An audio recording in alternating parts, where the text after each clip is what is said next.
convinces religious people that there's something we're missing. And I think we have to be sensitive to this. Absolutely. That's why they bring up, well, what about when has secularism ever built anything like Durham Cathedral, or Chartres, or devotional painting, or the music of Bach?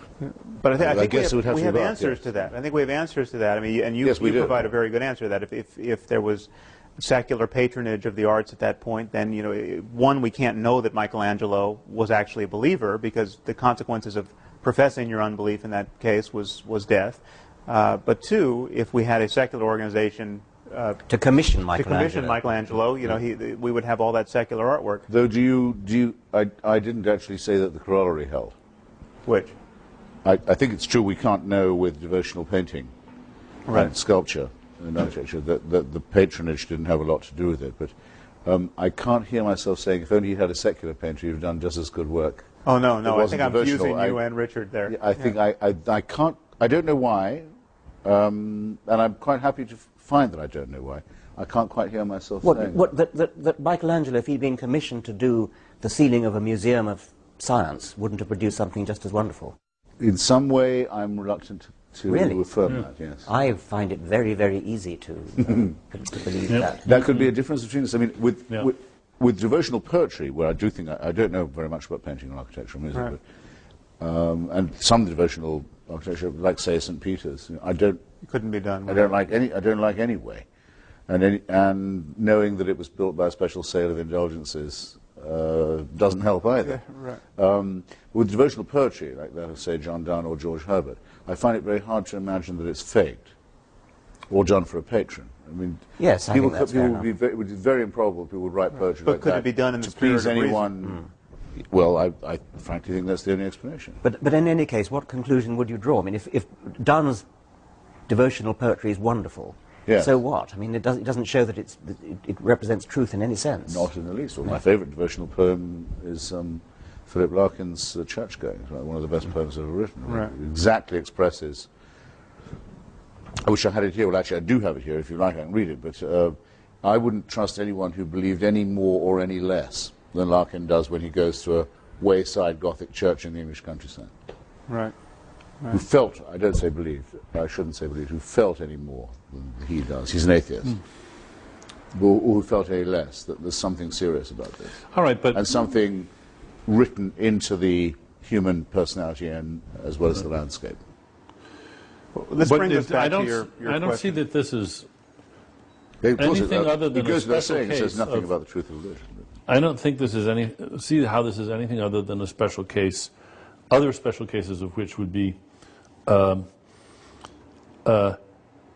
you just couldn't, I can't think of a perfect example of this, only by being lost at sea for 2 years in a boat and then surviving that's the only way you could conceivably have written this account. It could not be fiction. Or quit smoking. And it's glorious, wonderful art, and that can be true, and we just accept that's true. And Donne's poetry, only very extreme circumstances could make it possible, and we can be grateful, perhaps, that those extreme circumstances existed and made this possible. In his case, Right.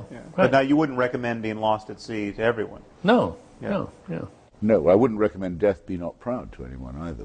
It's a wonderful poem. It's a complete gibberish if you look only at the words. But it's the most extraordinary gibberish if you look only at the words. But there's an X factor involved, which I'm quite happy to both assume will persist and will need to be confronted. Right. You raised this issue, though, of whether or not we would wish the churches emptied on Sundays. And I think you were uncertain whether you would, and I think I would agree. I would want a different church. I would want a different ritual, motivated by different ideas. But I think there's a place for the sacred in our lives, but under some construal that doesn't presuppose any bullshit.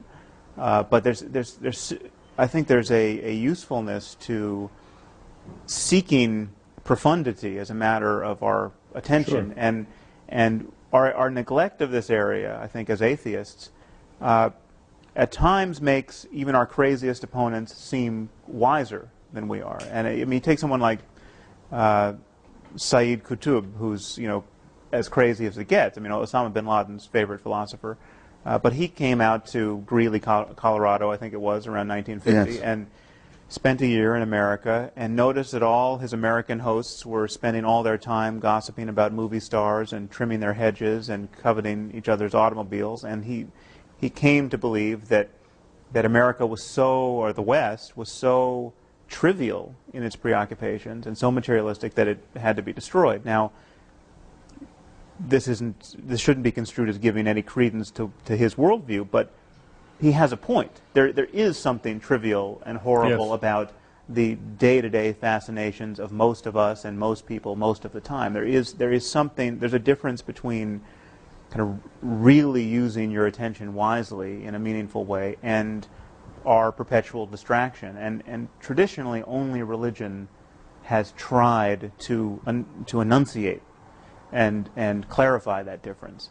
And I think that's that's a lapse in our. I think you've made that point, and we've accepted it, Sam. And I think that's. I mean, as going back to the thing about whether we like to see churches empty, I think I would like to see churches empty. What I wouldn't like to see, however, is ignorance of the Bible, because you cannot understand literature without knowing the Bible. You can't understand art. You can't understand music. There are all sorts of things you can't understand for historical reasons. But those historical reasons you can't wipe out. They're there. And so even if you don't actually go to church and pray, you've got to understand what it meant to people to pray and why they did it and what these verses in the Bible mean and what this... But is it only that? Just the retrospective kind of historical appreciation of our You could more than just appreciate ignorance? it. You can lose yourself in it just as you can lose yourself in a work of fiction without actually believing that the characters are real. But you're sure you want to see the churches empty? You can't imagine a variety of churches, maybe by their lights an extremely denatured church, a church which has ritual and loyalty and common cause and purpose, but and even music, and music, and they sing the songs and they do the rituals, but where the irrationality has simply been laundered out. Okay, yeah. So you go to those places for funerals and weddings and you have beautiful poetry and music. And also perhaps for group solidarity. Group solidarity to create some project which is hard to get off the ground otherwise. I think there's one more tiny thing. I mean, I haven't been tempted to go to churches, and that's a very, very small point. But I mean, one reason that makes it very easy to keep me out of it is the use of the New English Bible instead of the James Bible. Yes. I mean, there's really no point. I can't say where anyone goes, and I can see how people stay away. Yeah. They've thrown away all the poetry, pearl richer than all their tribe. Absolutely. They don't even know what they've got. It's terrible. If I was a lapsed Catholic and I brooded about how I wanted my funeral to be, which is not something I would. You want the Latin Mass? Yes, absolutely. Well, but, I mean, there's another issue there, which of course is that when it becomes I want a proper intelligible, when it becomes intelligible, the nonsense becomes more transparent, and so if it's in Latin, it can survive much better. It's rather like a camouflaged insect. It can get through the barriers because you can't see it. And whereas when it's translated into not just English but modern English, you can see it for what it is. But now, seriously, then, do you therefore delight in the fact that churches are modernizing their texts and using No, I don't. It's an aesthetic point. No, I don't. No, that's the worst of both worlds. That seems to me. And we should be grateful for it. We didn't do this to them. Yeah, that's right. We didn't impose this on them. Any more than we weren't clever enough. Any more than we don't blow up Shia mosques either. Yeah. We don't blow up the Bamiyan Buddhas. Bamiyan Buddhas, exactly. We don't desecrate. We would be for the reasons given by Sophocles and Antigone. We would have a natural resistance to profanity and desecration. We leave it to the pious to destroy churches and burn synagogues or blow up each other's mosques. And I think that's a point that we might spend more time making, because I do think it is feared of us. This was my point to begin with, that we wish for a world that's somehow empty of this echo of music and poetry and the numinous and so forth. That we will be happy in a brave new world. And since I don't think it's true of any of us, No, it's not.